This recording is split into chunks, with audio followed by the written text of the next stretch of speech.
राजकुमार सरोजिनी नाम के शहर में अपने बेटे, बहू और उनके बच्चों के साथ रहता है।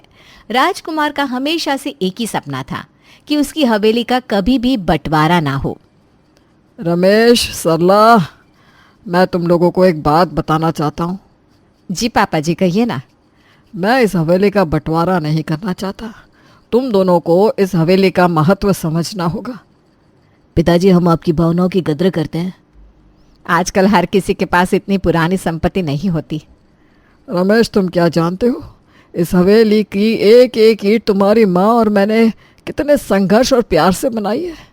ये सिर्फ एक इमारत नहीं है, ये हमारे जीवन का प्रतीक है। पापा जी, हम समझते हैं कि यह आपकी मेहनत का फल है। संपत्ति का बंटवारा होगा तो मेरा सब कुछ खत्म हो जाएगा। पापा, हम जानते हैं इस हवेली के हर कोने में माँ के सपने और आपकी मेहनत छुपी हुई है। यह हवेली सिर्फ संपत्ति नहीं, हमारी विरासत है। आपकी भावनाएं हमें समझ में आती है। क्या तुम्हें लगता है कि कभी इस हवेली का बंटवारा हो जाएगा? पापा जी, हम आपके विचारों की इज्जत करते हैं, इसलिए हम कोशिश करेंगे कि इस घर का बंटवारा ना हो। सरला, मुझे खुशी है कि तुमने मेरी बात को समझा। पापा, हम आपकी भावनाओं को समझ चुके हैं और हम पूरी कोशिश करेंगे कि इस हवेली का कभी भी बंटवारा ना हो। इधर राजकुमार हवेली के बारे में हमेशा यही सोचता था कि इसका बंटवारा ना हो, और उधर रमेश के बेटे प्रकाश की शादी की बात शुरू हो गई थी। पापा, प्रकाश की शादी के लिए हमने कुछ लड़कियों की तस्वीरें मंगवाई है, आप भी देख लें और अपनी राय दें। अच्छा, लड़कियों की तस्वीरें, दिखाओ दिखाओ, मैं देखता हूँ मेरे पोते के लिए कौन सी लड़की सबसे अच्छी होगी। पापा जी, ये सीमा है। इसके पिता व्यापारी हैं और परिवार काफी संपन्न है। चेहरा तो अच्छा है, लेकिन मुझे कुछ कमी लग रही है। हाँ पापा, हमने भी सोचा कि ये लड़की शायद हमारे संस्कारों के साथ ठीक से तालमेल ना बिठा सके। और ये राधा है। इसके पिता एक सरकारी अधिकार है, परिवार पढ़ा लिखा और समझदार है। ये तो ठीक है, लेकिन इसकी आंखों में मुझे वो सादगी और अपनापन नहीं दिखा जो मैं चाहता हूँ। पापा, ये तस्वीर देखिए, ये प्रीति है। इसके पिता स्कूल में प्रधानाचार्य हैं। परिवार साधारण है लेकिन बहुत संस्कारी है। हाँ, यही तो है वो लड़की। इसके चेहरे में सादगी और आंखों में सच्चाई है। मुझे तो पहली नज़र में ही ये पसंद आ गई। प्रीति बहुत संस्कारी है और परिवार भी अच्छा है। तो फिर क्या सोचना, मुझे पूरा यकीन है कि प्रीति हमारे पोते के लिए सबसे सही चुनाव होगी। पापा, तो क्या हम उनके परिवार से बात करें? हाँ हाँ बिल्कुल, लेकिन याद रखना, शादी में प्रीति और प्रकाश की शादी बहुत अच्छे से हो जाती है। प्रीति प्रकाश की तीनों बहनों के लिए बहुत सारे कपड़े और गहने भी देती है, जिससे प्रकाश की बहनें बहुत खुश हो जाती हैं और एक दूसरे को अपने गहने दिखाती हैं। दीदी, मैंने आप सबके लिए ये कपड़े और गहने चुने हैं। अरे वाह भाभी, ये सब हमारे लिए? आप तो बिल्कुल भी नहीं बताती कि इतनी तैयारी की है। भाभी, आप तो हमें सरप्राइज देना चाहती थी। अच्छा चलो जल्दी दिखाइए। हाँ, ये साड़ी कितनी खूबसूरत है भाभी। आपने तो मेरे पसंदीदा रंग का बहुत ध्यान रखा। मैंने सोचा था कि ये साड़ी तुम्हारे ऊपर बहुत अच्छी लगेगी। भाभी, ये हार कितना सुंदर है। आप हमारी इतनी फिक्र करती हैं। आप सब मेरी छोटी बहनें हैं। आपकी खुशी में ही मेरी खुशी है। ये तो मेरा छोटा सा तोहफा है।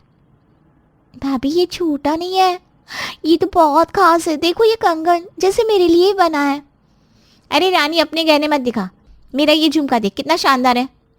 बस बस, दोनों तारीफ करना बंद करो, मेरा हार सबसे अच्छा है। आप सबकी खुशी देखकर मुझे बहुत अच्छा लग रहा है। भाभी, अब सच में ना बहुत खास है। हमें नहीं पता था कि हमारे घर में हमें इतना प्यार करने वाली भी कोई आएगी। हाँ भाभी, आपने तो आते ही हमारा दिल जीत लिया। क्या चल रहा है यहाँ, सब इतनी खुश क्यों है?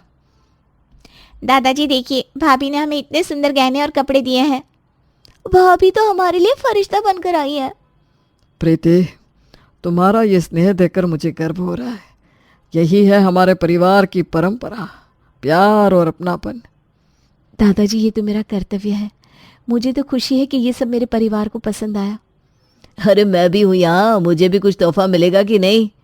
ज़रूर पिताजी, घर के बड़ों का हिस्सा तो सबसे पहले है। पर ये खुशियाँ ज़्यादा दिन तक नहीं टिकी। आखिरकार घर में प्रीति को लेकर सबके दिल में मन मुटाव आने लगा था। प्रीति की हरकत एक लालची इंसान की तरह थी। प्रकाश, ये क्या चल रहा है? तुमने फिर से रानी को पैसे दे दिए? प्रीति, रानी ने कहा था कि उसे कुछ जरूरत है। मैं उसका भाई हूं, उसकी मदद करना मेरा फर्ज है। फर्ज? और मेरा क्या? क्या मेरा कोई हक नहीं है? मैं तुम्हारे लिए तो करता ही हूं ना। तुम सीधी बात समझ लो, शादी के बाद तुम्हारे पैसों पर मेरा भी अधिकार है। अरे तो मैंने ऐसा कब कहा कि तुम्हारा अधिकार नहीं है? अगर अधिकार है तो ऐसे हर बार अपनी बहन को पैसे देकर तुम मेरी बात को नजरअंदाज क्यों करते हो? प्रीति, रानी मेरी छोटी बहन है। अगर उसे कोई जरूरत होगी तो उसका साथ देना मेरा कर्तव्य है। इसमें गलत क्या है? रानी को हर बार किसी न किसी बहाने से पैसे चाहिए और तुम बिना सोचे समझे उसे देते रहते हो। अरे तो जरा से पैसे दे देने से मैं गरीब तो नहीं हो जाऊंगा? क्या तुम्हें समझ में नहीं आता कि तुम्हारी ये पैसे अब आने वाले कल के लिए जरूरी है? प्रीति, ये मत बोलो कि रानी मेरी बहन है। वो इस घर का हिस्सा है, उसका भी मुझ पर अधिकार है। अधिकार? और मेरा क्या? अगर तुम इस तरह पैसे लुटाते रहोगे तो हमारे भविष्य का क्या होगा?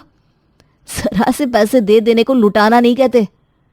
प्रकाश, हमें भी तो सोच समझकर खर्च करना चाहिए। प्रीति, मैं समझता हूं कि हमें भविष्य के लिए बचत करनी है, लेकिन हमें अपने परिवार को भी नहीं भूलना है। तो ठीक है, अगर तुम्हें अपनी बहन का इतना ही ख्याल है तो फिर मुझे अलग से पैसे दो ताकि मैं भी अपनी जरूरतें पूरी कर सकूं।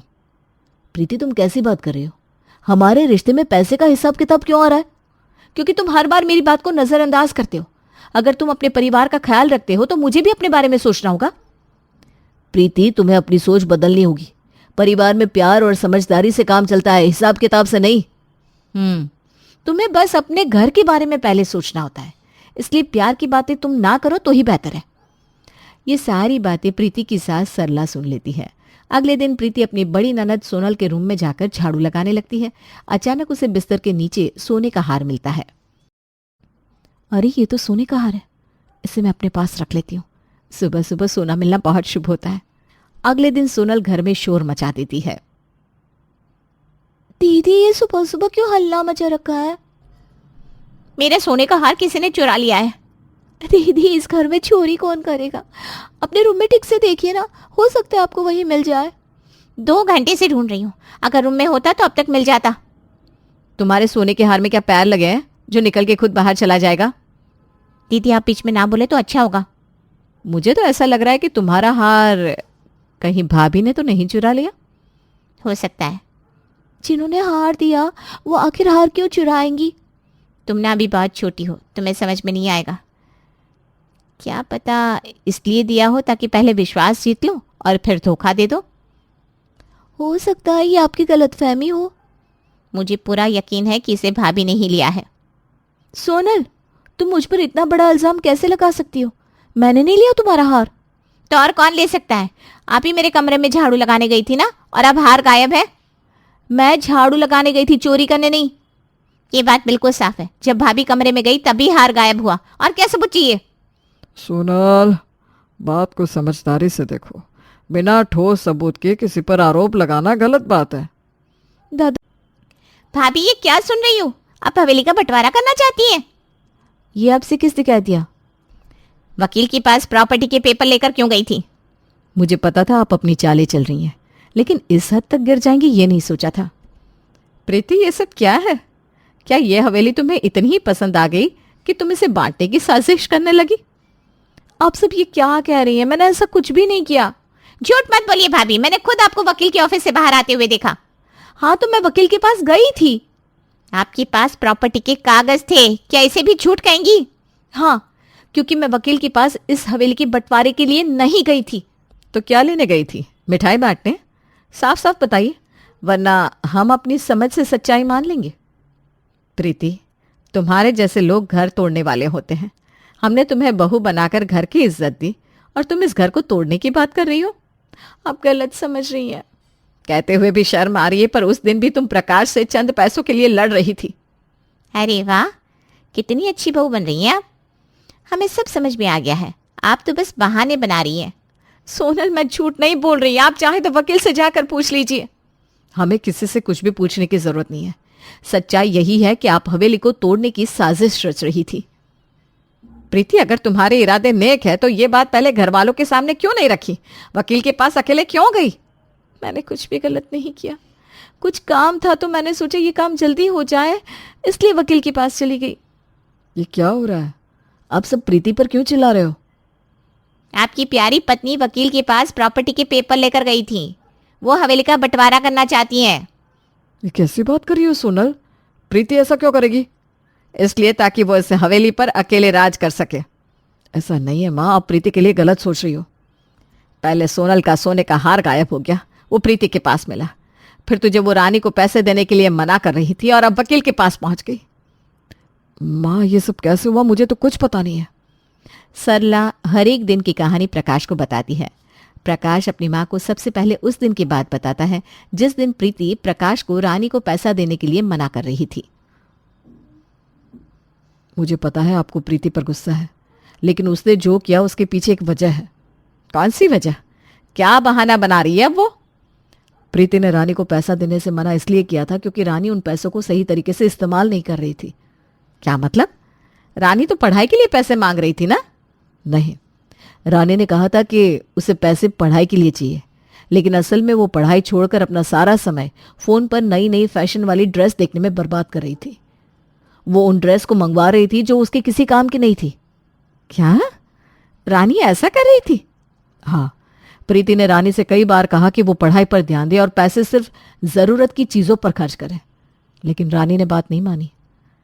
तो प्रीति ने पैसे देने से मना इसलिए किया था? प्रीति ने रानी की भलाई के लिए ऐसा किया। वो चाहती थी कि रानी पढ़ाई पर ध्यान दे और अपने भविष्य को लेकर गंभीर हो। ओह, मैंने उस दिन आधी बात सुनकर उसे ही सच समझ लिया। मुझे जाकर पूछ लेना चाहिए था। मैंने बिना बात जाने प्रीति को दोषी ठहरा दिया।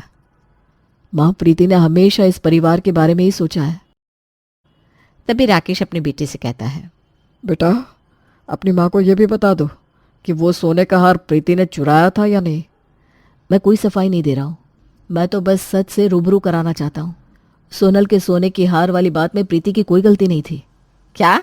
तो फिर हार गायब कैसे हुआ? सोनल का हार प्रीति ने चुराया नहीं था, उसे वो हार झाड़ू लगाते वक्त फर्श पर मिला था। क्या? तो उसने सोनल को लौटाया क्यों नहीं? प्रीति ने उसी दिन मुझे बताया था, लेकिन उस समय सोनल घर पर नहीं थी। अरे तो प्रीति तुम्हें हार देती थी या मुझे दे देती? प्रीति ने हार को एक सुरक्षित जगह रख दिया और सोचा कि वो बाद में सोनल को लौटा देगी। तो फिर उसे सोनल को बताना चाहिए था प्रकाश, उसने ऐसा क्यों नहीं किया? माँ, प्रीति के दिमाग से ये बात काम की वजह से निकल गई। अगर ये सच है तो सोनल को अपनी भाभी से माफी मांगनी होगी। माँ, प्रीति जानबूझकर सोनल को परेशान करना नहीं चाहती थी। जब सोनल ने हार के गायब होने की बात की तो प्रीति खुद चौंक गई। तो प्रीति ने जानबूझकर कुछ नहीं किया? नहीं माँ, आप प्रीति को गलत समझ रही हैं। उसने मुझे ये बात उसी समय बताई थी, लेकिन अफसोस सोनल ने बिना बात जाने उस पर इल्जाम लगा दिया। मैंने भी प्रीति पर शक किया और उसे डांट दिया। मुझे लगा था कि वो सोनल को चोट पहुंचाना चाहती थी। प्रीति ने कुछ गलत नहीं किया माँ, वो तो परिवार का भला चाहती है, लेकिन उसे गलत समझा गया। तभी वहां वकील किरण पहुंच जाती है और प्रीति से कहती है, प्रीति, आपने जो पेपर्स दिए थे वो रेडी हो गए हैं। अब क्या कहोगे प्रकाश? अब तो आपकी पत्नी की वकील भी आकर पेपर दे रही है। सीमा दीदी, ये कोई प्रॉपर्टी के पेपर्स नहीं है। ये पेपर्स मैंने दादाजी और मम्मी जी और पापा जी के हेल्थ इंश्योरेंस के लिए बनवाए हैं। सीमा को गुस्सा आ जाता है और वो वकील की पेपर पर हाथ मार के हवा में उछाल देती है, जिसे राजकुमार पढ़ लेते हैं। सच में वो उनके हेल्थ इंश्योरेंस के लिए ही बना था।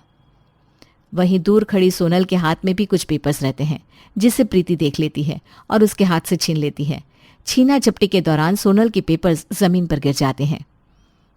सोनल, मुझे तो यकीन नहीं हो रहा कि तुम इतना गिर सकती हो। नहीं पापा, ऐसा कुछ भी नहीं है। वो तो सब मैं देख ही रहा हूं कि क्या है और क्या नहीं है।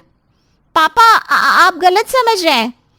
गलत तो मैंने हमेशा अपनी बहू को समझा, वो भी तुम तीनों बेशर्म बहनों के कारण। ऐसा भी क्या कर दिया मेरी लड़कियों ने जो तुम इस तरह से उन पर बरस रहे हो? तुम्हारी ये बेशर्म लड़कियां घर का बंटवारा करना चाहती थी और सबकी नजरों में अच्छी बनी रहे, इसलिए उन्होंने अपनी भाभी को निशाना बना लिया। राजकुमार और घर के सभी सदस्य हैरान रह गए थे। सबको सच पता चलने के बाद सबने प्रीति से माफी मांगी और रमेश अपनी तीनों बेटियों को हॉस्टल में पढ़ने के लिए भेज देता है। अंजलि, अंजलि कहाँ चली गई? इधर आओ। उसके बाद अंजलि जल्दी से किचन में आती है। हाँ भाभी, कहिए क्या काम है? ये तुमने धोए हैं बर्तन? हाँ भाभी, मुझे तो बर्तन ही नजर आ रहे हैं। क्यों, आपको कुछ और दिख रहा है क्या? हे भगवान, ये आपको क्या हो गया भाभी? अरे अंजलि, तुम भी ना कुछ भी बोलती हो। मेरा मतलब था कि देखो, इन पर साबुन तो ऐसा का ऐसा लगा हुआ है। ऐसा का ऐसा मतलब कैसा भाभी? अरे मतलब तुमने बर्तनों पर साबुन लगाकर छोड़ दिया, तुमने उनको अच्छे से वॉश नहीं किया है। भाभी, मैंने बर्तन अच्छे से ही धोए थे। अच्छा, देखो मैं तुम्हें दिखाती हूँ कि बर्तन कैसे धोते हैं। ठीक है भाभी। उसके बाद मीना बर्तन धोने लगती है। ये देखो, बर्तनों पर थोड़ा सा भी साबुन नहीं बचा है। हमें हमेशा इसी तरह से बर्तन धोने हैं। ठीक है भाभी, मैं आगे से अच्छे से बर्तन साफ करूंगी। इसके बाद अंजलि बाहर चली जाती है और मीना रसोई में। जरा मैं भी तो चखूं खाना कैसा बना है। खाना तो बहुत ही टेस्टी बना है। अभी कुछ करना होगा मुझे। उसके बाद मीना खाने में बहुत ज्यादा नमक डाल देती है। ओह, नमक? खाने में कितना नमक है? अब खाने में नमक है या नमक में खाना, समझ में नहीं आ रहा। खाना खाकर तो यही लग रहा है कि इतने नमक में थोड़ा सा खाना डाल दिया हो। ये भला कैसा खाना बनाया है तुमने? अजीब खाना मैंने नहीं, अंजलि ने बनाया है। सच में खाने में कितना ज्यादा नमक है, खाया ही नहीं जा रहा। क्या सच में खाने में इतना नमक है? हाँ अंजलि, नमक कुछ ज्यादा ही हो गया है। पर मैंने तो नमक कम ही डाला था, ज्यादा कैसे हो गया? ज्यादा तो होना ही था, मैंने नमक जो डाला था ऊपर से। कोई बात नहीं अंजलि, कभी कभी हो जाता है। कोई बात नहीं बेटा, कल से मीना बहू ही खाना बना लिया करेगी। ठीक है माँ जी, कल से खाना मैं ही बना लिया करूंगी। चलो, मेरी ये ट्रिक तो काम कर गई। अंजलि, जरा इधर आओ। अब क्या हुआ भाभी? मुझे चाय बनानी है, पर मुझे चाय पत्ती का डिब्बा कहीं पर मिल ही नहीं रहा। भाभी, मैंने तो यहीं रखा था, अब ध्यान से देखिए ना, यहीं कहीं होगा। अंजलि, मैंने सब जगह चेक कर लिया, मुझे कहीं नहीं मिल रहा। उसके बाद अंजलि चाय पत्ती का डिब्बा पूरे किचन में ढूंढती है, पर उसे वो बिल्कुल लास्ट में रखा हुआ मिलता है। ये देखो भाभी, मिल गया। फाइनली।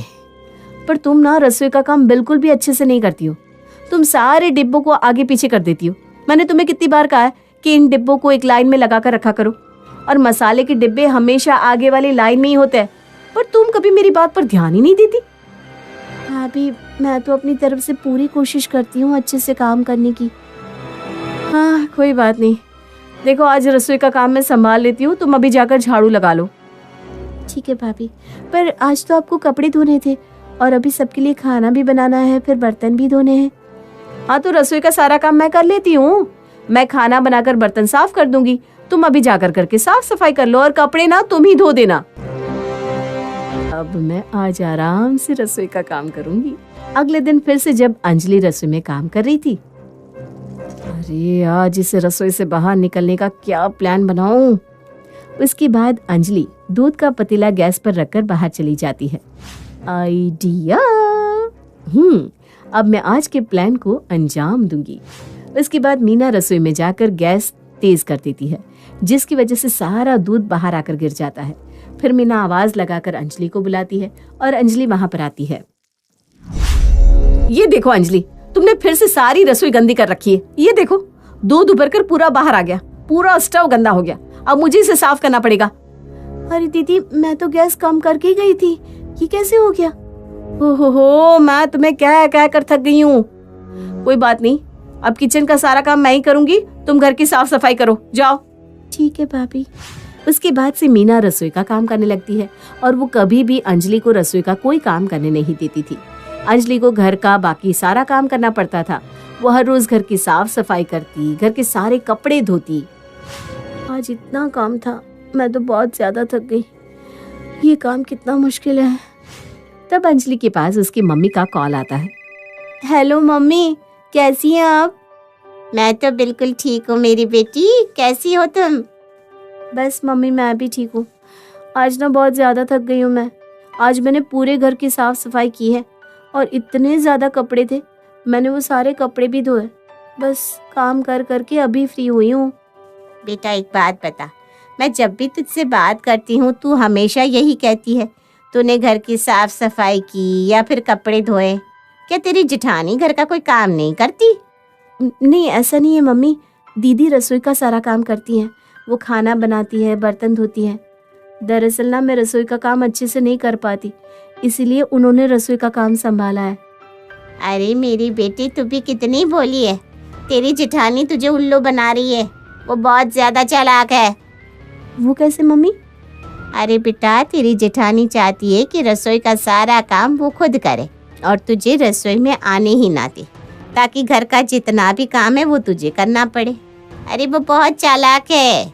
वो चाहती है कि वो बस रसोई में खड़े होकर खाना बना ले और बर्तन साफ कर ले, फिर पूरा दिन आराम से फ्री रहे और तुझे पूरे घर की साफ सफाई करनी पड़ती है। साथ ही घर का जितना भी काम होता है वो सब तुझे करना पड़ता है।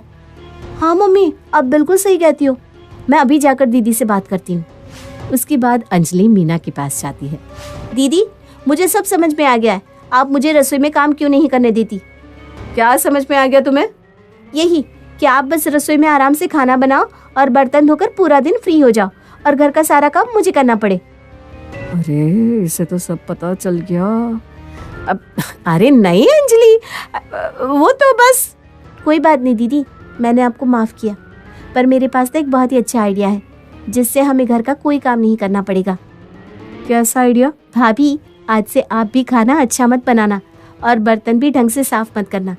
मैं भी घर की साफ सफाई अच्छे से नहीं करूंगी, जिससे घर के सभी लोग परेशान हो जाएंगे। और उससे क्या होगा? अरे भाभी, उसके बाद सभी हमसे परेशान हो जाएंगे। फिर हम सासू माँ को कह देंगे कि वो घर में काम वाली रख ले। आखिर हमारे पति इतना कमाते हैं तो हमें भी उसका कुछ फायदा तो उठाना चाहिए ना।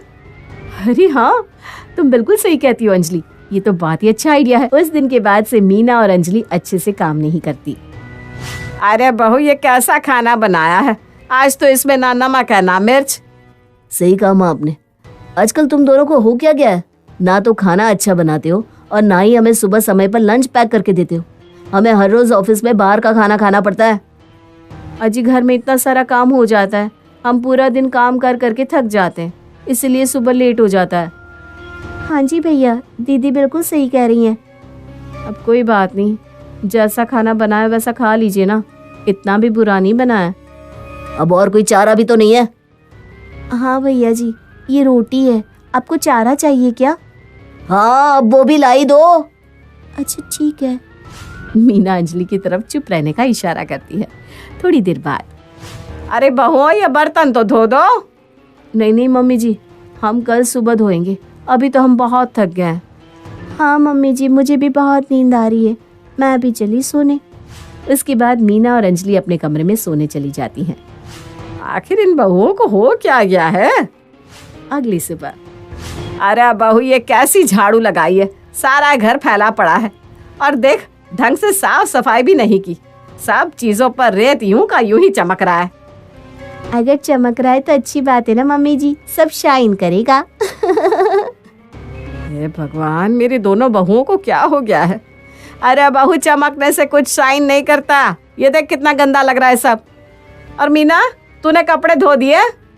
नहीं मम्मी जी, अभी मैंने कपड़े नहीं धोए, मैं ना बहुत ज्यादा थक गई थी इसलिए। बहू देख, मुझे कल फंक्शन में जाना है और मुझे वो हरे रंग की साड़ी पहनकर जानी है। मैंने तुझसे कहा था ना कि इसे याद से धो देना, कम से कम उसे ही धो दे। ठीक है मम्मी जी, मैं अभी धो देती हूँ। अब तू कहाँ चली बहू? घर की साफ सफाई तो अच्छे से कर दे। मम्मी जी, मैंने सुबह ही तो साफ सफाई की थी, अब मुझसे ना इससे ज्यादा अच्छे से काम नहीं होगा। इतना कहकर अंजलि और मीना वहां से चले जाते हैं। लगता है अब मुझे ही कुछ करना होगा। रात को, बेटा तू कल ही किसी काम वाली को ढूंढ ले, हम एक काम वाली रख लेते हैं। क्यों माँ, आखिर बात क्या है? अरे कुछ नहीं बेटा, घर का काम इतना ज्यादा हो जाता है, हमारी दोनों बहुएं भी मिलकर नहीं कर पाती। उन्हें काम करने में काफी परेशानी होती है, इसलिए इससे अच्छा है कि हम एक काम वाली ही रख लें। ठीक है माँ, मैं कल से ही ढूंढता हूँ। मीना और अंजलि दरवाजे के बाहर खड़ी होकर ये सारी बातें सुन लेती है। देखा दीदी, मैंने कहा था ना ये आइडिया बहुत ही अच्छा है। आखिर हमारा आइडिया काम कर ही गया। हाँ, तुमने बिल्कुल सही कहा, अब तो मजा ही आ गया। अब हमें चैन की नींद आएगी। हाँ, प्लान सक्सेसफुल। Plan successful. इसके बाद मीना और अंजलि खुशी खुशी अपने कमरे में जाकर आराम से सो जाती हैं। बहू खुले मिजाज की हो, अच्छी बात है, लेकिन क्या हो जब उसका एक्स्ट्रा एडवांस नेचर उसी पर हावी हो जाए? देखते हैं। सासू माँ, मैं ऑफिस के लिए निकल रही हूँ। आज परी और सोनू के स्कूल से कॉल आया था, उनकी बस आज दूसरी जगह रुकेगी। अरे लेकिन बस स्टॉप क्यों बदला बहू? शायद सड़क की मरम्मत की वजह से। वैसे माँ, मैं बताना भूल गई, कल मेरे कुछ फ्रेंड्स आने वाले हैं घर पर। वो तो हर हफ्ते आते हैं, या तो वो आते हैं नहीं तो तुम जाती हो। अरे जिस दिन छुट्टी हो उस दिन तो परिवार के साथ रहा करो। ओहो, अब आप भी बोलेंगे? वो क्या है ना, वो लोग पार्टी के लिए बहुत जिद कर रहे थे तो मैंने हाँ कर दिया। Okay bye. बेटा, पार्टीज के लिए मना नहीं कर रहा हूँ, लेकिन कभी कभी अपना समय परिवार को भी दे दिया करो। हमने तो इस बार प्लानिंग किया था कि सब परिवार वैष्णो देवी जाएंगे, लेकिन यह तुम्हारी किटी पार्टी। अरे क्या आप भी कुछ भी सोच कर बैठ जाते हैं, एक बार मेरे से भी तो पूछ लेते हैं। अच्छा वैसे मैं जा रही हूँ, बच्चों को वक्त से ले आइएगा, ठीक है? शाम के वक्त। माँ, हमें फर्स्ट प्राइज मिला है। अरे वाह, दिखाओ मुझे। ओह, आपने तो हर सब्जेक्ट में 95% से ऊपर नंबर लाए हैं। सोनू कहाँ है, उसे क्या मिला? माँ, मैंने तो अपने पूरे स्कूल में टॉप किया है। तब तो पार्टी बनती है। हम आज रात बाहर खाना खाएंगे। बहू, किसी और दिन चली जाना। आज बच्चों ने जिद की तो मैंने उसकी फेवरेट डिश बना दी है। वाओ दादी, लव यू लव यू। ये बोलकर बच्चे दादी से चिपक जाते हैं। लेकिन माँ, मेरा बहुत मन था कि उनकी खुशी को सेलिब्रेट करूं। आपको पता नहीं। खैर, बहू वहां से चली जाती है। बेटे का फोन था, आज वो लेट से आएगा। उसने बताया ऑफिस में कुछ अर्जेंट काम आ गया है। अच्छा, तो मुझे क्यों नहीं बताया? वैसे अच्छा ही किया, क्योंकि मैं भी बहुत बिजी थी। अगले दिन बहू पार्टी में। सोनिया, म्यूजिक और डांस के बिना पार्टी कैसी यार? बिल्कुल सही, लाउड म्यूजिक के साथ अपने आप पैर थिरकने लगता है। हाँ हाँ, अभी म्यूजिक ऑन कर देती हूँ। सोनिया, आज ये क्या पहन लिया? तुम पर तो ना शॉर्ट ड्रेसेस ही बहुत अच्छी लगती है। अरे पापा को ये सब पसंद नहीं है। बोलते तो कुछ नहीं, लेकिन उनके सामने मैंने कभी छोटे कपड़े नहीं पहने। अरे सास ससुर का झमेला मैंने रखा ही नहीं है। वो अपने घर, हम अपने घर। यहाँ हर बात पर रोक टोक, ये मत करो वैसा मत करो। फिर मैंने अपने पति से बात की कि हम कहीं और शिफ्ट हो जाते हैं, और आज देखो मैं तुम्हारे सामने हूँ, पूरी तरह से आज़ाद। जो मन करता है वही करती हूँ। बहू को समझना चाहिए, इतना लाउड म्यूजिक, अगल बगल के लोग क्या सोचते होंगे और बच्चों पर इसका क्या असर पड़ेगा। कोई नई बात हो तो बताओ। नाच गाना शोर शराब, बस यही सब इस उम्र में देखना रह गया था। रोनित से बात करूं क्या? शायद वो उसे कुछ समझाए। इतने दिन से तुम तो समझा ही रही हो, वो अब तक तो नहीं समझी ना। अगली सुबह। रोनित, सुन बेटा, तुझसे एक बात करनी थी। क्या बात है माँ?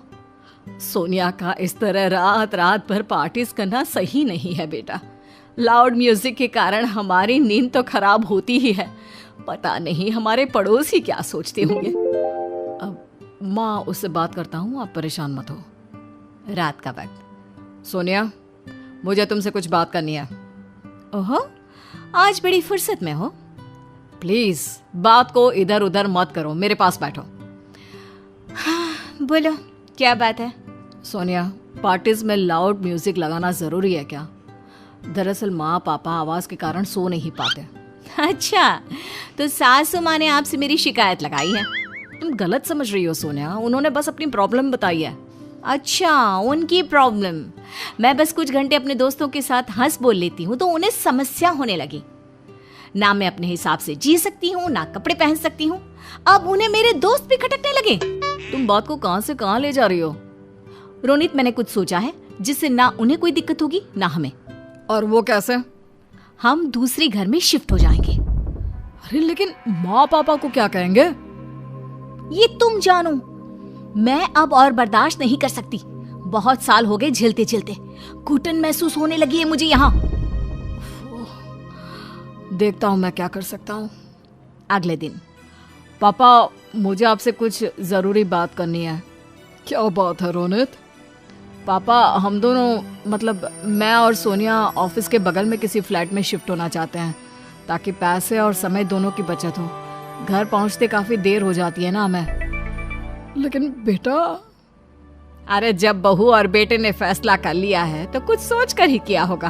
हाँ बेटा, लेकिन अगर फुर्सत मिले तो बच्चों को यहाँ जरूर लेकर आना। अरे माँ, कैसी बात कर रही हो? बिल्कुल आऊंगा।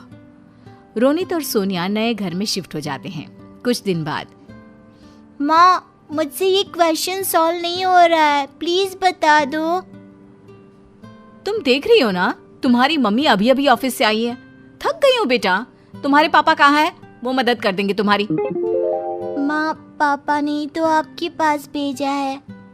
अजीब है, मैं अभी ऑफिस से आई हूँ, उन्हें ये भी समझ में नहीं आता। बेटा आज तुम खुद से कोशिश करो, कल से मैं पक्का आपकी मदद करूंगी बस। माँ दादू तो हमेशा हमारी मदद करते थे, उनकी वजह से ही मैं मैथ्स में हमेशा अच्छे नंबर लाता हूँ। अभी भी लिया होगी बेटा, आपकी मॉम है ना। लेकिन अभी क्या है ना, मॉम को डिनर बनाना है। दादी भी तो खाना बनाती थी, लेकिन हमें होमवर्क भी कराती थी। अरे बेटा आज सच में आपकी मॉम बहुत थक गई है। ओके मॉम, आज हम खुद करने की कोशिश करते हैं। कुछ दिन बाद सोनिया के पास स्कूल से कॉल आता है। ये सर आपने मुझे बुलाया? आजकल बच्चों को कौन पढ़ा रहा है? सर दरअसल ना मैं बिल्कुल ध्यान नहीं दे पा रही हूँ, ऑफिस और घर के काम से फुर्सत ही नहीं मिल पा रही है। आपके बच्चे जो स्कूल में टॉप किया करते थे इस बार हर सब्जेक्ट में फेल है। क्या? जी, बहुत होनहार बच्चे हैं, संभाल लीजिए उन्हें, नहीं तो आगे चलकर परेशानी होगी। अब सोनिया को अपनी गलती का एहसास होता है। बहू फोन पर, माँ आपके बिना मैं घर को नहीं संभाल पा रही हूँ, मुझसे गलती हो गई, क्या आप मुझे माफ कर देंगी? अरे कैसी बात कर रही है बहू, ये तो तुम्हारा ही घर है। वैसे भी तुम सबके बिना घर बहुत सूना लगता है। जल्दी से आ जाओ बेटा। जी तो करता है इन घुटनों को निकाल कर अलग रख दो, इतने दर्द करते हैं। हाय, पता नहीं तेरी शादी कैसे निकलेगी। मेरी शादी पर आपके घुटनों को मंत्र नहीं पढ़ना पड़ेगा मम्मी, वो तो पंडित जी पढ़ेंगे। और आप घूम फिर कर मेरी शादी पर क्यों आ जाती हो? अरे दर्द हो रहा है तो बोलो भी नहीं क्या? तुम लोग तो जबान ही पकड़ने लगते हो। मेरी शादी 19 की उम्र में हो गई थी, 2 साल बाद तेरा भाई हो गया, फिर उसके तुरंत बाद तू हो गई। सही उम्र में तुम दोनों शादी कर लेते ना तो आज घर में एक बहू होती, बेटी अपने ससुराल की होती और मुझे मिल जाता आराम। पर तुम दोनों को तो अपनी माँ को ही बुढ़ापे में खटवाना है। मुझे समझ में नहीं आता आपके पैरों में इतना दर्द क्यों है। मैं मार्केट जा रहा हूँ, कंपाउंडर को बोलता जाऊंगा, घुटनों का इंजेक्शन लगा देगा आपको, फिर घुटनों में जेल बनने लगेगा। जेल के घस जाने से कई बार घुटनों में ना दर्द रहने लगता है। एक आप ही तो है इस घर में जिससे मेरी फिक्र है। एक काम कीजिएगा, कंपाउंडर के साथ लौटते वक्त ना रमेश की कचौरियां लेते आइएगा। हाँ बस हो गई चालू तुम, इसीलिए शरीर का ये हाल है। दूध मक्खन खाना नहीं है, दिन भर तुम्हें तला हुआ मसालेदार खाना खाना है। वेजिटेबल्स फ्रूट्स कहाँ खाती हो तुम? कोई जरूरत नहीं पापा कुछ लाने की, मैं अभी जाकर मम्मी के लिए हलवा बना देती हूँ। कभी कभी तो लगता है मैंने अपनी सास को ही जन्म दे दिया है। रोशनी अपनी रसोई में हलवा बना रही थी और सामने की खिड़की पर सुजाता अपनी भाभी से वीडियो कॉल पर बातें करते हुए अपनी रसोई में आती है। कहाँ से ढूंढूं भाभी, लड़की मेरी जेब में है क्या? ऐसा ना बोलिए दीदी, आप तो बड़ी अच्छी जगह ब्याह कर गई हैं। आसपास कितनी बड़ी सोसाइटी है, अच्छी खासी चलती सिटी है। हमारा घर तो मेन बाजार से दूर पड़ जाता है, इसीलिए लड़कियां नहीं मिल रही। ओहो चीनी तो है ही नहीं। एक्सक्यूज मी सुजाता आंटी, आपके पास चीनी होगी क्या? वो क्या है ना, मम्मी की घुटनों में बहुत दर्द हो रहा है तो मैं हलवा बना रही हूँ। अरे रोशनी के बारे में कैसे भूल गई। हाँ बेटा है ना चीनी, ये ले। सुजाता और रोशनी का घर इतना सटा हुआ था कि वो अपनी रसोई की खिड़की से ही रोशनी को चीनी पास कर देती है और धीरे से अपनी भाभी से कहती है, एक लड़की दिखा रही हूँ भाभी, कुछ बोलिएगा मत, बस इशारा कीजिएगा हाँ कि ना। रोशनी को रसोई में काम करता देख उमा के तो चारों तरफ ऐसे गिटार बजने लगते हैं जिसके कुछ कहने ही नहीं। पकोड़े खाते खाते पूरे 1.5 मिनट तक अच्छी तरह वीडियो कॉल पर उमा रोशनी को देखती है और हाँ में इशारा करती है। बताइए दीदी, आपके सामने के घर में इतनी अच्छी लड़की रहती है, अपनी माँ के लिए हलवा बना रही है, यानी कि हाथ साफ है और मन भी। करवाइए ना बात, अब आपके भतीजे का घर आपको ही तो बसाना है। हाँ हाँ, मैं समझ रही हूँ भाभी, पर कैसे बात चलाऊं। एक काम कीजिए, 2-4 दिन के लिए आप और कमल यहाँ आ जाइए, सामने ही लड़की को देख लीजिए, कमल भी मिल लेगा रोशनी से, यही ठीक रहेगा। और 4 दिन के अंदर अंदर उमा अपने बेटे के साथ अपनी ननद के घर आ जाती है और शाम को सुजाता उमा के साथ पहुंच जाती है मेनका के घर। नमस्ते भाभी जी, देखिए कौन आया है। मैं पहचान नहीं पा रही बहन जी आपको। बता सुजाता, तेरी सहेली है क्या? अरे नहीं नहीं, हम सहेलियों की तरह रहते तो है, पर भाभी मुझसे 12 साल बड़ी है। ये मेरी सबसे बड़ी भाभी उमा है। वो क्या है ना मेनका भाभी, कमल ऑफिस के काम से 1 घंटे दूर ही आया हुआ था तो मुझसे भी मिलने आ गया। अरे बैठ ना कमल, अपना ही घर है। तुम ऑफिस के काम में भी अपनी माँ को लेकर आए, बड़ी अच्छी बात है बेटा। ऐसे तो मैं मम्मी को काम के कारण ज्यादा घुमा फिरा नहीं पाता, अब ऑफिस के बहाने ही तो होता है जहाँ मम्मी को घुमा सकता हूँ, इसलिए ऐसे मौके में जाया नहीं करता। अब क्या बताऊं बहन जी, मेरा बेटा तो लेडी लक में मानता है। शादी के पहले माँ और बहन, शादी के बाद बीवी। अरे वाह बेटा, वैसे कितने सालों से काम कर रहे हो तुम? 5 साल तो जॉब के हो गए आंटी जी। 20 लाख रुपए सालाना कमाता है बहन जी, वो भी हर साल बढ़ते रहते हैं। बस एक अच्छी लड़की मिल जाए और एक अच्छा लड़का भी। मेरा तो सोचना है कि जिस घर में एक लड़का और एक लड़की हो उसी घर से रिश्ता जोड़ू, ताकि एक हाथ बेटी दी दूसरे हाथ बहू ले ली। ये तो बड़ा अच्छा मौका है, एक साथ में मैं अपने बेटे और बेटी दोनों की शादी कर सकती हूँ। रोशनी बेटा, वरुण बेटा, जरा बाहर तो आओ, देखो कौन आया है। अरे कमल, तू अपनी पढ़ाई और जॉब के बारे में रोशनी को क्यों नहीं बताता? ये भी तो नौकरी की तलाश में है, मदद हो जाएगी इसकी भी। जाओ दोनों अलग बैठकर बातें कर लो। तब तक तू आ वरुण, मैं तुझे अपनी भतीजी की तस्वीर दिखाती हूँ। और कुछ इस तरह अपना दिमाग चलाकर दोनों ननद भाभी रोशनी को इम्प्रेस करने में लग जाती है। 2 दिन बाद। ये सब क्या चल रहा है मम्मी? आप मुझे घूम फिर कर कमल से बात करने के लिए क्यों बिठा देती हो? आपको क्या लगता है मैं समझ नहीं रही हूँ क्या? आप शादी करवाना चाह रही है ना मेरी? अरे तो इसमें गलत क्या है? कमल की बहन कितनी क्यूट है, मेरी बात हुई उससे, शी इज सो प्योर। और मम्मी का कहना भी ठीक है, जिस घर तुझे विदा करेंगे अगर इस घर से लड़की लेकर आएंगे तो तेरे सास ससुर तुझ पर ज्यादा प्रेशर भी नहीं बना पाएंगे, क्योंकि उन्हें इस बात का डर रहेगा कि उनकी बेटी भी तो हमारे यहाँ है। इससे दोनों लड़कियां खुश रहेंगी। अगर तेरी भाभी ने मेरे साथ कोई ज्यादती की तो तू भी कमल के छक्के छुड़ा देना। ऐसा तो मैं तुम्हारी सब बात मानता हूँ रोशनी, पर इस बार तुम्हारा भाई सही कह रहा है। इस रिश्ते में हाथ डालना हमारे लिए फायदेमंद रहेगा, वरना तेरी शादी के बाद फिर तेरे भाई के लिए लड़की ढूंढेंगे तो बीच के वक्त तो हमारा घर सूना हो जाएगा बेटा। ऐसे तो यहाँ तुझे विदा करेंगे, वहां वरुण की बीवी आ जाएगी तो घर भी खाली नहीं होगा। मुझे तो कमल अच्छा लग रहा है। आपको भी कमल पसंद आ रहा है? फिर क्या कहना है, कर लूंगी शादी। हरी की मंडप पर रोशनी के साथ कमल के और वरुण के साथ निकी की शादी हो जाती है और बहू बनकर रोशनी उमा के घर आ जाती है। दोनों बहुओं की अपने अपने ससुराल में पहली रसोई थी। कुछ टेस्टी खाने का मन कर रहा है, पर अपनी पसंद का खाना बनाऊंगी तो पता नहीं यहाँ किसी को पसंद आएगा कि नहीं। एक बार जाकर मम्मी जी से पूछ लेती हूँ। निक्की अपनी सास के पास जाती है और कहती है, मम्मी जी मैं सोच रही थी कढ़ाई पनीर और कुलचे बना लूं। अरे पूछ क्या रही है बहू, बना ले। कुलचे और पनीर सुनकर ही मेरे तो मुंह में पानी आ रहा है। देख रहे हैं जी, मेरी पसंद है निक्की। धन्य हो दीदी का जो इतने अच्छे घर की लड़की हमारे घर भिजवा दी। बना ले बेटा, तू कुलचे बना ले, और कोई काम हो तो मुझे भी बता देना, मैं यहाँ बैठे बैठे कर दूंगी। और मैं भी क्यूटो, कुछ काम हो तो मुझे भी बता देना, मैं जाकर पनीर ले आता हूँ। यहाँ निकी के ससुराल में तो सब कुछ सॉर्टेड था, क्योंकि वो खुद टेस्टी खाना खाना पसंद करती थी और उसके ससुराल वाले भी। पर यहाँ बैंड तो रोशनी की बजी थी, क्योंकि उसे पसंद था हेल्दी खाना और उमा के घर पर सभी मसालेदार तीखा खाना पसंद करते थे।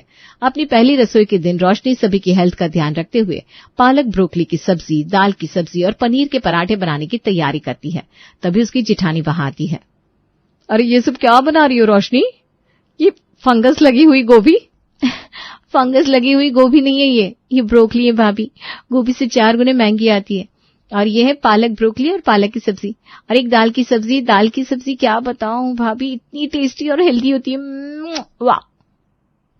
अरे ये तुम्हारा मायका नहीं है रोशनी, हमारे घर में कोई ऐसी सब्जियां नहीं खाता। ब्रोकली तो हमारे घर में आज तक कभी आई नहीं। तुम्हारे मुंह से सुन रही हूँ मैं ब्रोकली का नाम। वो तो अच्छा हुआ कि खाना बाहर सर्व होने के पहले मैं यहाँ आ गई। हटाओ ये सब, काम वाली को दे देना। हमारे लिए तुम आलू के पराठे बना लो और साथ में आलू मटर की सब्जी। ये क्या कॉम्बिनेशन हुआ भाभी, आलू के पराठे के साथ आलू की सब्जी? मैंने बता दिया ना इस घर में क्या बनता है। अब घर वालों की पसंद को इग्नोर करते हुए तुम कुछ बनाना चाहती हो तो देख लो। रोशनी लगाती है अपनी माँ को कॉल और चिढ़ते हुए अपने ससुराल वालों की कंप्लेंट करती है। ये क्या है मम्मी, पता तो करना चाहिए था आपको कि इन लोगों की ईटिंग स्टाइल क्या है। यहाँ पर सभी चिकने तेल का तला हुआ खाना चाहते हैं और सब्जी में सिर्फ एक आलू। अब तो क्या हो गया, तेरे मायके में हम कौन सा दिन भर साग सब्जी खाते थे बेटा। मुझे तो खुद वही तेल मसाले में स्वाद आता है। एक ही तो जीवन है, कम से कम टेस्टी खाऊं तो। मैं तो अपनी बहू से बहुत खुश हूँ भाई। बहुओं को वही करना चाहिए जो उसके सास चाहे। तू भी ना अपनी सास की पसंद का खाना बना, कम से कम आज भर तो बना ले, क्योंकि आज सिर्फ पहली रसोई है। आज ही अगर तेरा इमेज खराब हो गया फिर तो दिक्कत ही दिक्कत है। और ना चाहते हुए भी रोशनी सभी को आलू के पराठे और आलू की सब्जी बनाकर सर्व करती है। वाह रे वाह, आलू के पराठे, मजा आ गया रोशनी। बस ये ऊपर में ना जरा तेल कम इस्तेमाल किया है बहू। एक काम कर, बटर ला दे, वरना क्या है ना सूखा सूखा खाना गले में चिपकने लगता है।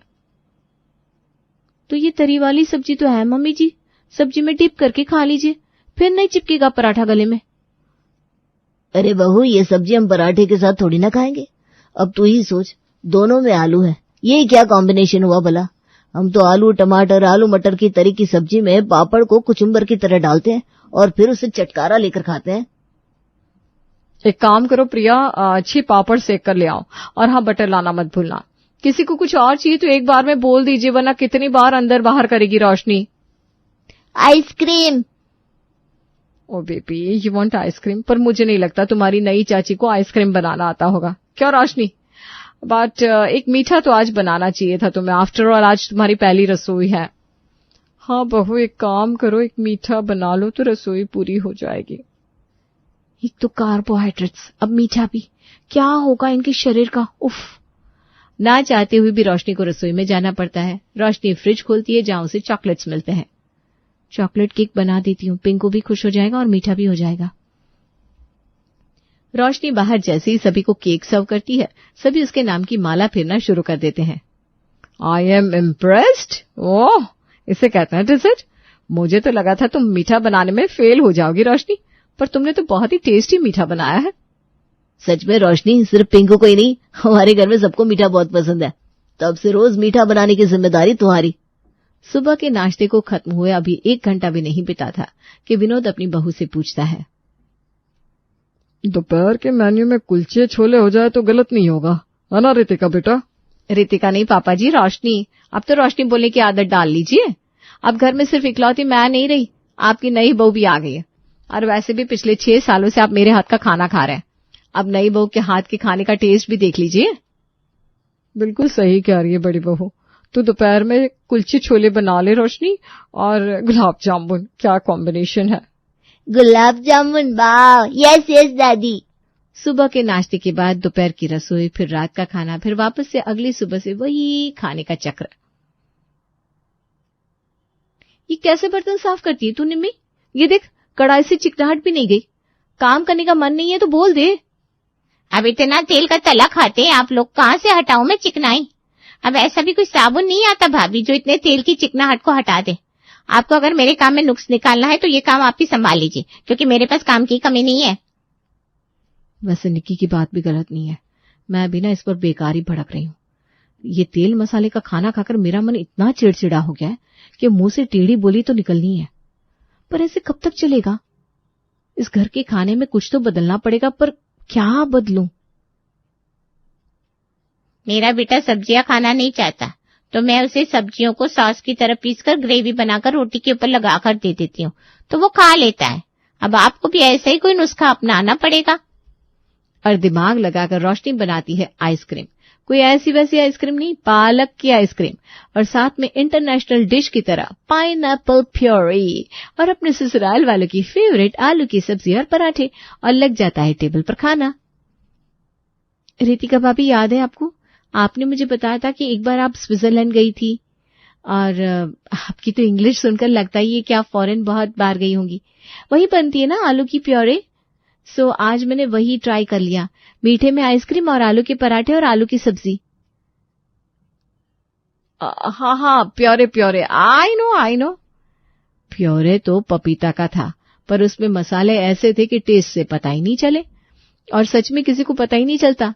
और पहली बार अब बोलो जो आलू के सिवा कुछ नहीं खाते थे, आज पालक की आइसक्रीम और पपीता खा रहे थे। अरे वाह, ये आइडिया तो काम कर गया। अब क्यों ना मैं कुछ और ट्राई करूं, मीठे में जैसे कि शिमला मिर्च की मिठाई, गाजर के रसगुल्ले, ये सही रहेगा। और आलू के पराठे के ऊपर लगाने के लिए सब्जी की एक मीठी चटनी बना देती हूँ। अब इन लोगों को मीठा पसंद है तो बाबा मिठाई के रास्ते में सब्जियां खिलानी ही पड़ेगी, वरना तेल मसाला खाकर ये सभी अपने शरीर का पानी कर देंगे। और आज खाने में होती है मीठी मीठी सब्जियां। आजकल खाना खाने के बाद मूड अलग ही फ्रेश महसूस होता है, नहीं उमा जी? ये तो है जी, बहू के हाथ के मीठे इतने अच्छे होते हैं कि 2 रोटी और खा ले इंसान। हाँ चाची, ये रसगुल्ले इतने टेस्टी है और रंग बिरंगे भी, मजा आ गया खाकर। जैसे जैसे सभी की जुबान पर सब्जियों का स्वाद चढ़ता जा रहा था, रोशनी और ट्रायल लेती जा रही थी। और आज वो बनाती है सब्जियों का केक, सब्जियों की मीठी रोटी जिसमें आलू भी था और आलू बीटरूट का हलवा भी। अब मुझे तेल भी बदलना होगा, एक बार में ही सब कुछ कर देती तो सभी को शक हो जाता। अब रिफाइन की जगह ऑलिव ऑयल यूज करूंगी। बाकी सब्जियों की ताकत इन लोगों को मिठाइयों से मिल रही है।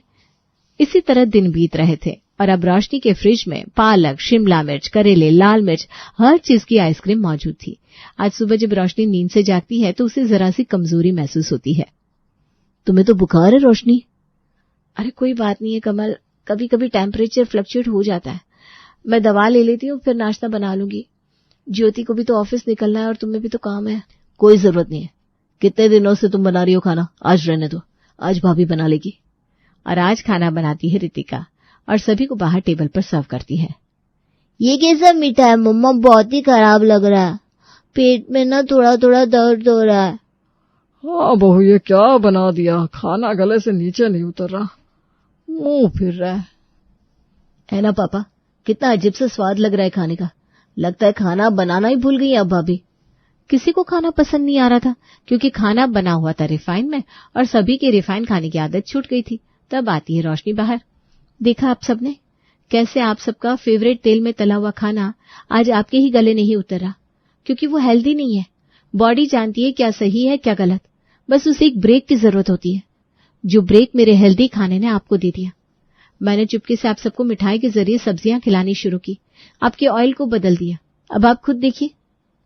बहू, पर यह तो धोखा है। नहीं पापा जी, ये धोखा नहीं है, ये चिंता है जो आपकी बहू को आपकी थी। आपको शुक्रगुजार होना चाहिए रोशनी का। इस दिन के बाद रोशनी के घर वालों को एहसास हो जाता है कि रोशनी क्या कर रही थी और धीरे धीरे वो खुद सब्जियां खाना शुरू कर देते हैं। ये कहानी है जयपुर के पवन और उसके नए नवेले ससुराल की।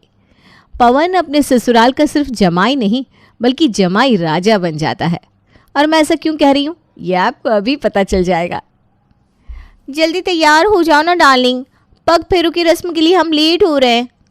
अरे हाँ बस चल रहा हूँ, कपड़े तो पैक कर लो, वरना फिर तुम ही कहोगी मैं एक ही कपड़ा रोज रोज पहने हुए था। क्या मतलब? हम तो शाम को ही वापस आ जाएंगे ना? अरे नो मैडम, हम 7 दिन जयपुर तुम्हारे मायके ही रुकेंगे, आखिर तुम भी तो यही चाहती थी ना। Darling how sweet of you. Yes yes yes, मैं भी यही चाहती थी। मैं जल्दी से फ़ोन करके पापा को बता देती हूँ कि हम आ रहे हैं। हेलो पापा, मैं और आपके जमाई जी घर आ रहे हैं, वो भी 7 दिन के लिए। भाभी से कहना कि अच्छे पकवान बनाए। क्या जमाई जी आ रहे हैं? अरे वाह भाई, अरे भाग्यवान, सुनती हो क्या, कहाँ हो? अरे क्या है जी, काहे चिल्ला रहे हो? अरे चिल्लाओ नहीं तो क्या करूँ, जमाई जी और सोनी बिटिया आ रहे। क्या जमाई जी आ रहे? बहू, बहू जी। माँ जी क्या हुआ? क्या माँ जी, कब से आवाज दे रही हूँ, तुझे सुनाई नहीं पड़ रहा क्या? रानी सिर्फ तेरा नाम है, खुद को सचमुच की रानी समझकर दिन रात सोया करती है। माँ जी जैसे मैंने आपकी आवाज सुनी मैं आ गई ना। बस अब ज्यादा जुबान मत चला। सुन, फटाफट से लग जा काम में, जमाई जी आ रहे हैं। घर की साफ सफाई, सजावट और नाश्ते में पनीर के पकौड़े, प्याज के पकौड़े, गोभी और आलू के पकौड़े और गाजर का हलवा रहेगा। और खाने में 4 दाल, 4 सब्जी, 2 रायते, अचार, पापड़, सलाद और 4 मिठाई रहेगी। तो तू ये सब बना डाल। और कुछ और याद आया तो बताती हूँ। और हाँ, मेन गेट पर आम की पत्ती की तोरण जरूर लगाना। माँ इतना सारा खाना, सिर्फ जीजा जी आ रहे हैं या उनका पूरा मोहल्ला आ रहा है? अरे चुप कर तू, जा भागकर बाजार से काजू कतली, पेप्सी, जूस और सजावट का सामान ले आ। और हाँ जल्दी आइयो, या नहीं कि अपने मवाली दोस्तों के साथ पंचायत लगा ली। अरे माँ, क्या बात है, पूरे घर में ये अफरा तफरी कैसे? हे भगवान, पूरी रामायण खत्म होने को आई और जनाब ये पूछ रहे हैं राम कौन थे। कैसे ही पता चलेगा जब पूरा दिन बीवी के पल्लू से ही बंधा घूमेगा तो। माँ, ये गोल गोल बातें बनाने से अच्छा है कि बता दो क्या हुआ। अरे बीवी के गुलाम जमाई जी आ रहे हैं। क्या, जमाई जी आ रहे हैं? अरे तो तू कहाँ चला? कहाँ चला मतलब? जमाई जी आ रहे हैं और ये मुझे अब आप बता रही हैं? अरे उन्हें शगुन देने के लिए सोने की चेन, अंगूठी और घड़ी लेने जा रहा हूँ। तो भाई कन्हैया लाल जी की इकलौते जमाई जी अपने ससुराल आ रहे थे। पूरे घर में उनके स्वागत की जोर शोर से तैयारी होने लगी। जैसे ही जमाई जी की गाड़ी ने हॉर्न दिया, सास ससुर और साले साहब घर के गेट पर स्वागत के लिए खड़े हो गए। आइए आइए जमाई जी, रास्ते में कोई दिक्कत तो नहीं हुई ना आपको आने में?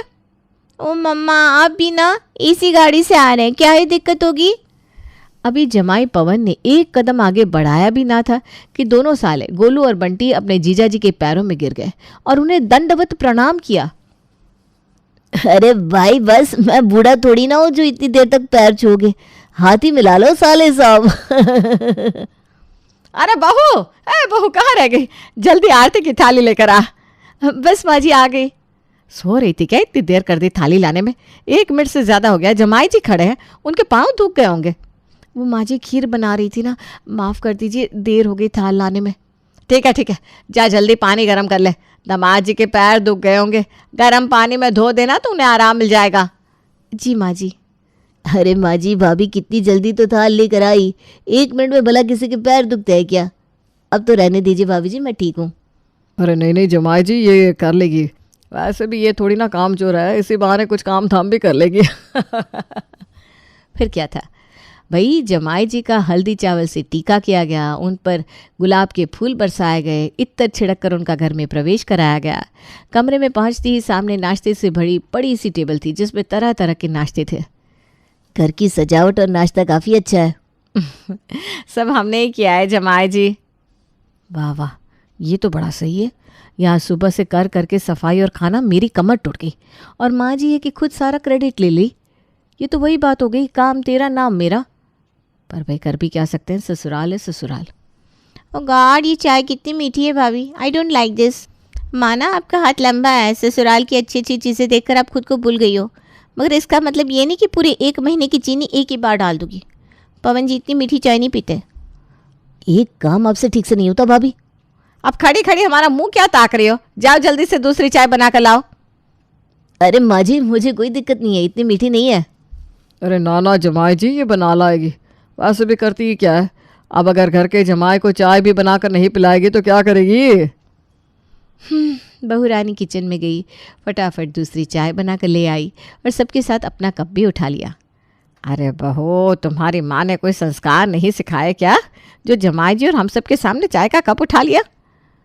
वो माफ़ कीजिएगा माँ जी, बहुत थकान सी लग रही थी ना, तो सोचा। अरे भाई, खाने की देर हो रही है, ये देखो जमाई जी की चाय भी ख़त्म होने वाली है। जाओ गर्मा गर्म पूड़ियाँ तल के सबके लिए खाना लगा दो। जी माँ जी।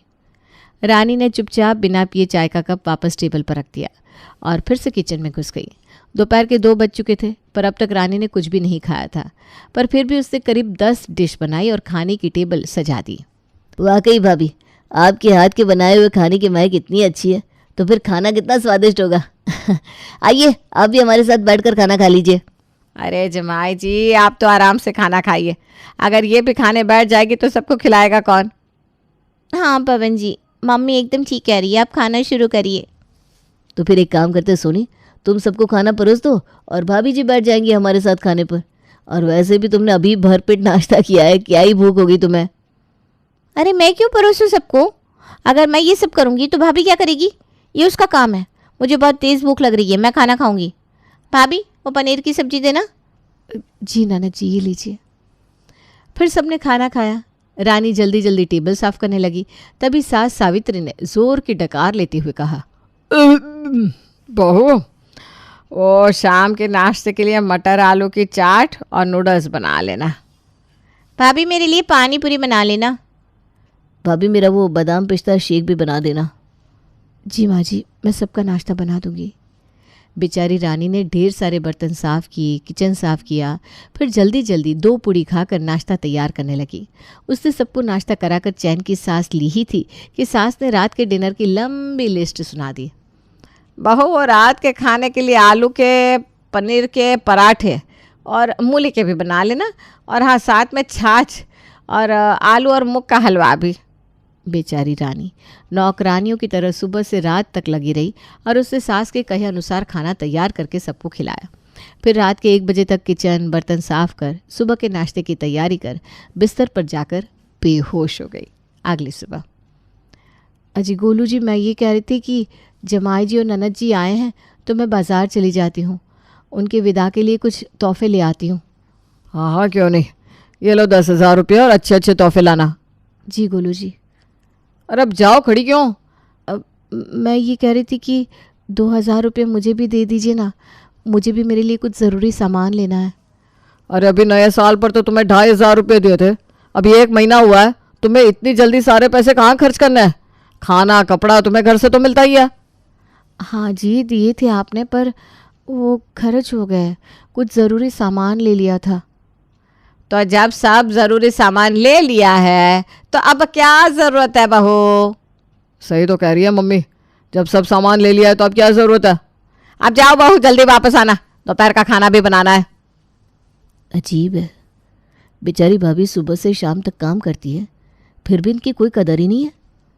अपनी ननद जमाई के लिए जल्दी जल्दी तोहफे लेकर रानी वापस आई और दोपहर के खाने की तैयारी करने लगी। और करती भी क्यों नहीं, मरता क्या नहीं करता। अरे सोनी, बाज़ार से भाभी कितना थक कर आई हैं और अब रसोई में हम सबका खाना, जिसमें भी 10 डिश है, जाकर उनकी मदद करवाओ।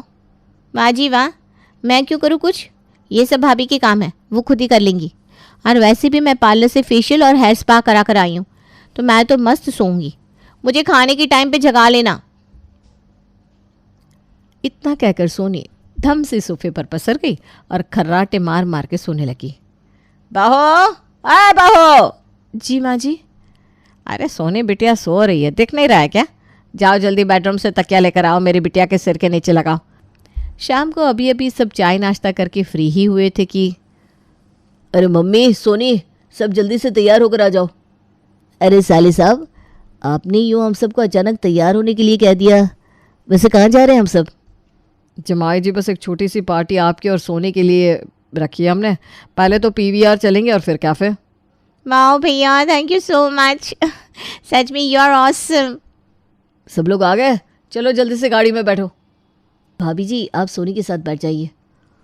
अरे तुम रानी कहाँ चल दी सच सवर के? वो जी आप सबके साथ। दिमाग तो ठिकाना है तुम्हारा, तुम कहीं नहीं चल रही। तुम भी साथ चली तो रात का खाना कौन बनाएगा? हाँ बहू, अगर हम सब चलेंगे तो घर पर कौन रहेगा? ऐसे घर अकेला छोड़ना ठीक नहीं है। और हाँ, खाने में खीर, दूध की रबड़ी और गाजर का हलवा ज़रूर बना लेना। ठीक है माँ जी। बेचारी भाभी सुबह से शाम तक काम करती रहती है, ऊपर से डांट खाती है। सच में ये सब बिल्कुल गिरगिट की तरह रंग बदलते हैं। अब इनका दिमाग ठिकाने लगाने के लिए मुझे ही कुछ करना होगा। अगली सुबह, सोनी, सोनी, अरे मैडम सुनती हो क्या? कौन है सुबह सुबह चिल्ला रहा है? ऐसा लग रहा है मुर्गा सर पर बांग मार रहा हो। सोनी, सुनो मैडम। क्या है जी, अभी सुबह के 10 ही बजे, क्यों चिल्ला रहे हो? अरे मुझे नाश्ता चाहिए, इसलिए तो मैं आवाज़ दे रहा था। नाश्ता? क्या 10 बज गए? भाभी ने अभी तक आपको नाश्ता नहीं दिया? बस एक ही दिन बेटी जमाई की आओ भगत करके दिखावा करना था। भाभी, भाभी। जी ननद जी। ये क्या तरीका है, सुबह के 10 बज गए, अभी तक आपने पवन जी को नाश्ता नहीं दिया? अरे मैडम, भाभी तो सुबह से 3 बार नाश्ते के लिए कहने आ चुकी है, पर मैंने ही मना कर दिया। क्यों? वो दरअसल कई दिन हो गए तुम्हारे हाथ का बना स्वादिष्ट खाना मैंने नहीं खाया, तो मैंने सोचा आज मैं तुम्हारे हाथ का बना नाश्ता ही खाऊंगा। तुम ना नाश्ते में 5 तरह के पकौड़े, इडली, डोसा, ढोकला, कढ़ी बना लेना। बाप रे बाप, इतना सारा नाश्ता, ये तो 4 दिन में बनकर तैयार होगा। हे राम, इतना बनाने में तो मेरे शरीर की सारी 206 हड्डियाँ टूट जाएंगी। और अगर मना किया तो पवन जी नाश्ता नहीं करेंगे। फिर क्या भाई, सोनी ने नाश्ता बनाते बनाते दोपहर के 1 बजा दिया। उधर पूरे घर में कानाफूसी मची थी कि जमाई जी ने अब तक नाश्ता नहीं किया। बड़ी मुश्किल से सोनी ने नाश्ता बनाया, पर सिर्फ अपने पति के लिए। अरे सोनी, माँ जी और बाकी सबका नाश्ता कहाँ है? वो मुझे लगा था बाकी सब नाश्ता कर चुके होंगे, तो मैंने बस पवन जी का ही नाश्ता बनाया। अरे बेटा कोई बात नहीं, बहू बना देगी, उसका हाथ तो वैसे भी मशीन की तरह तेज चलता है। बहू, ए बहू। पर माँ जी, भाभी जी तो घर पर आई नहीं। क्या कहा? बहू कहाँ गई? वो मेरे लिए जो तोहफे लेने गई थी ना, मुझे वो कुछ पसंद नहीं आए थे, तो वो उन्हें बदल कर दूसरे लेने गई है। थोड़ा टाइम भी लग सकता है। हे राम, अब तो दोपहर का खाना भी मुझे ही बनाना पड़ेगा। कहाँ फंस गई। सास सावित्री और सोनी को मिलकर फिर नाश्ता और दोपहर का खाना भी बनाना पड़ा। सोनी, अरे मैडम सुनती हो क्या? क्या है, अभी सुबह के 9 बजे, क्यों चिल्ला रहे हो? अरे कुछ नहीं, बस ये कपड़े धुल के प्रेस कर दो ना। क्या? अब ये सब भी मैं करूँगी? भाभी को बोलो ना। और भाभी, आप क्या खड़े खड़े मुस्कुरा रही हो? दिखाई नहीं देता पवन जी कपड़े धुल के प्रेस करने के लिए कह रहे हैं? अरे वो भाभी जी ने तो कहा कि मैं धुल देती हूँ, मैंने मना किया। वो क्या है ना, तुम्हारे जैसे कपड़ों की सफाई तो कोई कर ही नहीं सकता, बस इसीलिए तुम्हें परेशान किया। जीजा जी देख लीजिए, आपका ये झूठ कहीं आप पर ही भारी ना पड़ जाए। चुप कर तू। जमाई जी लाइए, मैं धो देती हूँ। अरे माँ जी, आपकी ये सब करने की उम्र थोड़ी ना है, सोनी ही साफ कर देगी। हे भगवान, अगर मैंने इनके कपड़े साफ नहीं किए तो कल पार्लर के लिए पैसे कैसे लूँगी? तो भाई सोनी को बिना मन के पवन के ढेर सारे कपड़े धुलने पड़े और फिर उन पर प्रेस भी करना पड़ा। ओ गॉड, मैं तो मर गई। जितने कपड़े मैंने मेरी पूरी लाइफ में साफ नहीं किए, उतने आज करने पड़े। कहाँ फंस गई मैं। सोनी कपड़े अच्छे से प्रेस करके अभी बैठी थी कि सोनी यार, बड़े दिन हो गए, वो तुम्हारे हाथ की चीज़ सैंडविच नहीं खाई, प्लीज़ बना दो। डार्लिंग, मेरी हालत तो ऐसी हो रही है जैसे मुझे अभी चक्कर आ जाएगा। अरे तुम तो स्ट्रांग वुमन हो, तुम्हारी भाभी तो नॉन स्टॉप 4 बार खाना बना लेती है, तुम क्या एक बार मेरे लिए सैंडविच नहीं बना सकती? नहीं, वो बात नहीं है। फिर क्या बात है? प्लीज़ बना कर ले आओ ना सोनी डार्लिंग। अब दीदी मेरे लिए भी प्लीज़, ज़्यादा नहीं, बस 8 में अपना पापी पेट भर जाएगा। 8 क्या, तू तो 108 खा लेगा। इस तरह पवन कुछ न कुछ काम बताकर सोनी और अपनी सास से करवाता रहता है। डार्लिंग, वो मुझे ना 8,000 रुपये चाहिए थे खर्चे के। क्या 8,000? पर तुम इतना पैसे को करोगी क्या? अभी और 20,000 के कपड़े और मेकअप तो लेकर आई हो तुम। ओह कम ऑन, आप भी ना। वो साड़ी तो मैंने पहन ली ना। अभी जो आप पैसे दोगे उससे मैं मेरे लिए शिवरात्रि पर पहनने के लिए साड़ी लाऊंगी। अब हर फेस्टिवल के लिए साड़ी थोड़ी ना ली जाती है, कोई भी पीले या लाल रंग के पहन लेना। ओहो, आप ना कितने कंजूस मक्खी चूस हो रहे हो। बस 8,000 रुपये की साड़ी की बात है। देख रही हो माँ, हम लोग तो पूरा दिन जमाई जी करते थकते नहीं, पर जमाई जी तो हमारी लाडली बहन को खर्चे तक के पैसे नहीं दे रहे। 8,000 रुपये के लिए इतनी आनाकानी, जैसे हमारी सोनी ने 1 करोड़ मांग लियो। अब छोटी मुंह बड़ी बात कह रहा हूँ, माफ़ करिएगा जमाई जी, पर ये आप बिल्कुल ठीक नहीं कर रहे हैं हमारे साथ। जब देखो तब आप उससे इतना काम कराया करते हो, खर्चा पानी भी नहीं देते, ये तो बिल्कुल गलत है। अपने बराई तो गलत, और तुम सब भी तो यही कर रहे हो बेचारी भाभी के साथ। वो सुबह से रात तक काम करती है, घर में उन्हें कोई मान सम्मान नहीं देता, ये सब तो छोड़ो, कोई ज़रूरी खर्चा तक नहीं देता, तो फिर ये सब सही है क्या? वो दरअसल जमाई जी, बातें बनाने की ज़रूरत नहीं है। तुम सब मेरी और सोने की इतनी अवभगत कर रहे हो, जमाई राजा, क्योंकि हम तुम्हारे जमाई हैं। तो भाभी जी तो इस घर की सदस्य है और घर की असली लक्ष्मी है, इस घर की रानी है। जिस घर में लक्ष्मी स्वरूप बहू की कोई इज्जत नहीं, मान सम्मान नहीं, वो किसी और का क्या मान सम्मान करेगा? तुम सब बस एक ही काम कर सकते हो, वह है दिखावा। सुधर जाओ सब लोग, वरना ऊपर वाले का डंडा दिखता तो नहीं, बड़ी जोर से पड़ता है। सचमुच आप हमारे जमाई नहीं बल्कि जमाई राजा हैं।